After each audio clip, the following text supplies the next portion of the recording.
പഹൽഗാമിലെ കണ്ണീരൊഴിഞ്ഞിട്ടില്ല, ഒഴിയുകയുമില്ല. ഞാനും ആ യാത്രയിൽ ഉൾപ്പെടേണ്ടവനായിരുന്നു. എന്നാൽ കശ്മീരിലെ ഇപ്പോഴത്തെ തിക്കും തിരക്കും കണക്കിലെടുത്ത് എൻ്റെ യാത്ര സിക്കിമിലേക്ക് വഴിതിരിച്ചു വിടുകയായിരുന്നു. തിരക്കിഷ്ടപ്പെടാത്ത സഞ്ചാരിയാണ് ഞാൻ. ദൈവാനുഗ്രഹത്താൽ ഞാൻ തൽക്കാലം രക്ഷപ്പെടുകയായിരുന്നു. രക്ഷപ്പെടാനാവാതെ നാടിനു വേണ്ടി ഭൂമിക്കപ്പെട്ട എൻ്റെ പ്രിയ സഞ്ചാരികൾക്ക് ആദരം, പ്രണാമം. എങ്കിലും പറയേണ്ടത് പറയാതിരിക്കാനാവുന്നില്ല. നമ്മുടെ വിമാനത്താവളങ്ങളിലും മറ്റും കനത്ത സുരക്ഷാ പരിശോധന കഴിഞ്ഞ് എത്തുന്നവരാണ് ഞാനടക്കമുള്ള നമ്മുടെ സഞ്ചാരികൾ. അങ്ങനെ തന്നെ എത്തിയവരാണോ ഈ ഭീകരവാദികൾ? നമ്മുടെ യാത്രകളിലെ ഏറ്റവും വലിയ കടമയും ഇത്തരം സുരക്ഷാ പരിശോധനകളാണ്. നമ്മുടെ സുരക്ഷാ ഉദ്യോഗസ്ഥർക്ക് ബാഗുകൾ മുഴുവനും തുറന്ന് വിസ്തരിച്ച് കാണിച്ചു കൊടുക്കും. ബെൽറ്റും ഷൂസും വരെ അഴിച്ചു വെക്കണം അവരുടെ മുന്നിൽ. എന്നിട്ടാണ് നാം വിമാനത്താവളങ്ങളിലേക്ക് പോകുന്നതും അവിടെ നിന്ന് പുറത്തേക്ക് വരുന്നത്. കശ്മീരിലാണെങ്കിൽ സുരക്ഷാ പരിശോധനകൾ ഏറെ കൂടും.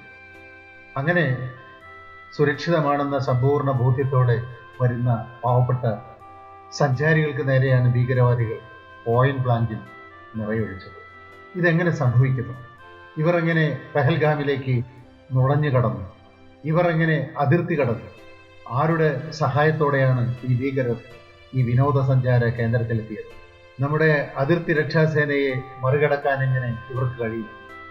ഇപ്പോൾ പുറത്തു വരുന്ന വാർത്തയനുസരിച്ച് ഇവർ കശ്മീരിൽ പ്രാദേശികരുമായി ഗൂഢാലോചന യോഗം ചേർന്നതായി പറയുന്നു. ഇത്രയേറെ സെൻസിറ്റീവായ വിനോദസഞ്ചാര കേന്ദ്രത്തിന്റെ സുരക്ഷാ സംവിധാനം എങ്ങനെ പാളിപ്പോയി? ആരാണ് ഇതിനൊക്കെ ഉത്തരവാദി? പാവപ്പെട്ട വിനോദസഞ്ചാരികളെ പോയിന്റ് ബ്ലാങ്കിൽ വെടിവെക്കാനുള്ള ഈ സൗകര്യം ഇവർക്ക് എങ്ങനെ കൈവന്നു? ഇതെല്ലാം ഉത്തരം കിട്ടാത്ത ചോദ്യങ്ങളാണ്. ഇപ്പോൾ നമ്മുടെ പട്ടാളവും മറ്റ് സുരക്ഷാ സന്നാഹങ്ങളും സജീവമാണ്. അതിർത്തിയുടെ ആകാശങ്ങളിൽ നമ്മുടെ പട്ടാളം പറക്കുന്നുണ്ട്. ഇനിയും നാം സുരക്ഷിതരാണ്. നമുക്കെവിടെയാണ് പിഴയ്ക്കുന്നത്? നാം മതങ്ങളെ പഴിചാരി രക്ഷപ്പെടാൻ ശ്രമിക്കുകയാണ്. ഈ ഭീകരവാദികൾക്ക് മതമുണ്ടോ? എങ്കിലത് ഏത് മതം? മനുഷ്യരെ കൊല്ലുന്ന ആ മതത്തെ മറികടക്കാൻ നമ്മുടെ രാഷ്ട്രത്തിന് കഴിയില്ലേ? നാം പലപ്പോഴും രാഷ്ട്രീയത്തെയും പഴിയാരി രക്ഷപ്പെടാൻ ശ്രമിക്കുന്നുണ്ട്. ഭരണപക്ഷം പ്രതിപക്ഷത്തെയും പ്രതിപക്ഷം ഭരണപക്ഷത്തെയും പഴിയാരിയെ പരിഹരിക്കപ്പെടുന്നതാണോ ഈ പ്രശ്നം? കശ്മീർ നമ്മുടെ രാജ്യമാണ്. പഹൽഗാം നമ്മുടെ ഗ്രാമമാണ്.